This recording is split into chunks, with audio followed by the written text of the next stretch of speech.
Hi, this is Officer Klein with Customs and Border Protection, Anchorage, Alaska. Just checking to see where you're at. We were expecting you 3.5 hours ago, and just checking to see if we need to call out emergency services or anything. Get this message, give us a call. Thanks, bye. He was a young boy. I'm going to say somewhere around 5 to 6, as I recall. I remember he would sit in here and watch television during the whatever Gulf War that was, and the fighters taking off from the aircrafts. And fly safely. Right? Make sure you're not too high. I'd rather have you land halfway down and stop. On his 14th birthday, he was so accomplished a pilot that I had no qualms about it. I mean, he could have soloed months before that. Legally, he couldn't, but in terms of skill level, he definitely could. My concern again was that no matter where he went, he was going to be surprised by weather. Jack Wiegand is not your typical 20-year-old. It's safe to say the Bullard High grad has loftier goals than most people his age. Starting May 1st, I'm going to attempt to be the youngest person to solo an airplane around the world. Yeah, you heard him right. In a little more than 2 weeks, Jack is hoping to soar his way into the Guinness Book of World Records. If I'm back before my 21st birthday on June 22nd, then I will have the record when I am 20 years old. With 600 flight hours already under his belt, Jack is a veteran in the cockpit.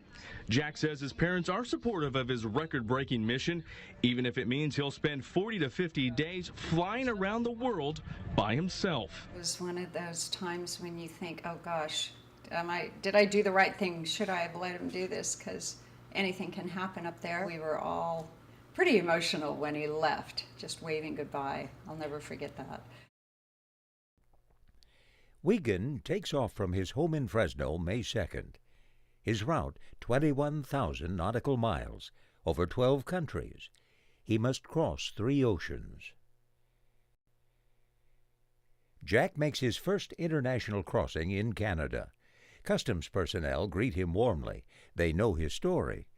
But Wiegand forgets his passport on the copier back home. The oversight gains him international fame when CNN and others run the story.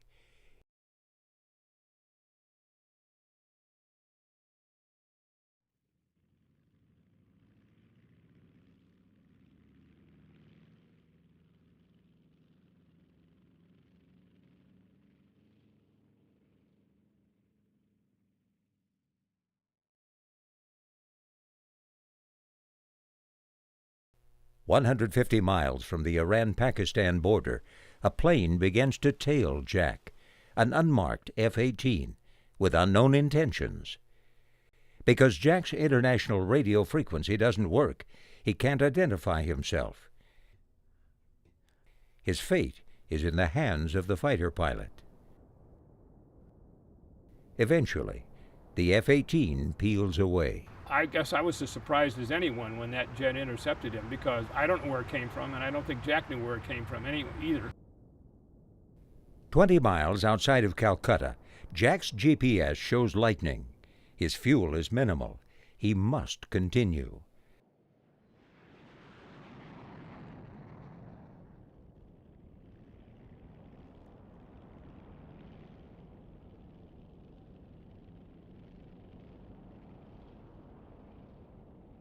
Above the airport, Jack spots a small patch of clear sky within the thunder clouds. He shoots his plane into the opening, throttles back the engine, throws the flaps up, and lowers the landing gear for drag. Jack then makes a series of tight circles within the opening. Slowly, he lowers the plane below the clouds. At the small airport, ground crews watch in disbelief. The Calcutta landing challenges every piloting skill Jack has, but his biggest test is yet to come. Bad weather has grounded him for 3 weeks in Japan. Now, with a bum radio and a plane that is burning too much fuel, Jack must cross the Pacific to land in the Aleutian Islands at night. The islands have more aviation fatalities than anywhere in America, by 3 times. The only time of his trip where he was going to be faced with 2,000 miles of open ocean. There are no islands at all between the island of Hokkaido and the Aleutian Islands, which is where he was headed. His frustration level was escalating every day when he couldn't leave, as my fear was what he was getting into. We always were trying to get somewhere else. And I was a little bit hesitant, but it looked to me like his only chance to go was the fact that the system coming out of the sea at Arhask was slow enough so that it wasn't going to block his route. And then we had this other system coming up from the North Pacific that was not going to be getting in his way. No more than 10 seconds after I took off, I was over water. And that was kind of where I was going to be living for the next 12 hours. And probably more than 30 minutes into the flight, he talked to me on the telephone and said he was running into snow and some icing, and it looked like he was running into weather. And at that point in time, it sounded like he wanted to turn around and come back. But I'm looking at the weather screen on my computer, and I'm saying to him, Jack, I think you should go with it, stay on that heading you've got, and I think you'll get through it. This is what the sunrise looks like over the North Pacific Ocean. I'll show you the position where I am right now.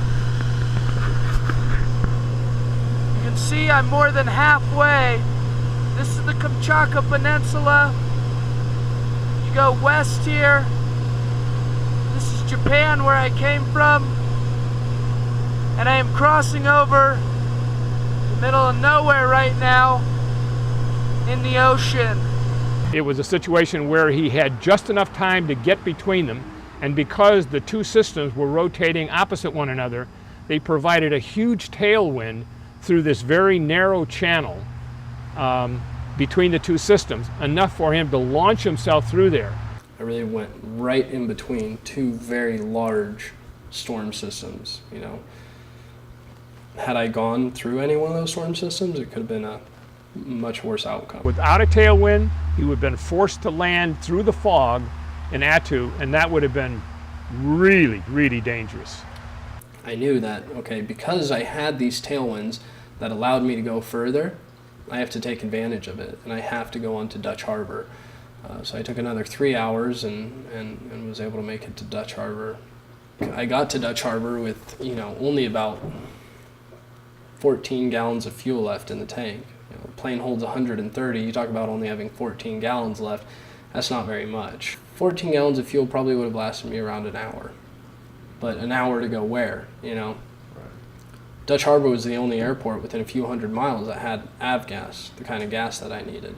To me, that was by far the scariest part of the entire flight. You know, 58 or 59 days later, it was, you know, it's kind of just backing up in my mind, you know, yes, having bad weather to land in St. Louis, he told me, the passport issue, you know, the issues he had in India that he touched on a little bit,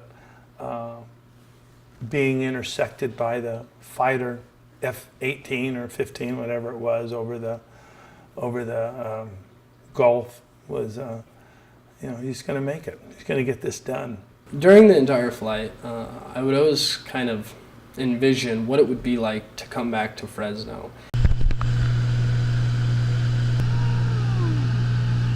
I'm about 15 minutes outside of Fresno. Feels good to be back in the valley. Feels good to be getting close to home. I'll turn the video back on when I land. Check it out. I turn in, I see two fire trucks, and I knew exactly what that was for right when I saw them, but I thought, wow, this is, you know, such an honor to have this happen. So I was just ecstatic to be back, ecstatic to see everyone, so happy to just kind of be home again. It was definitely worth it, but it was only worth it because I was successful with it. It was worth it because it's done, and I don't have to do it every single day. But would I do it again? Probably not. No time soon, at least.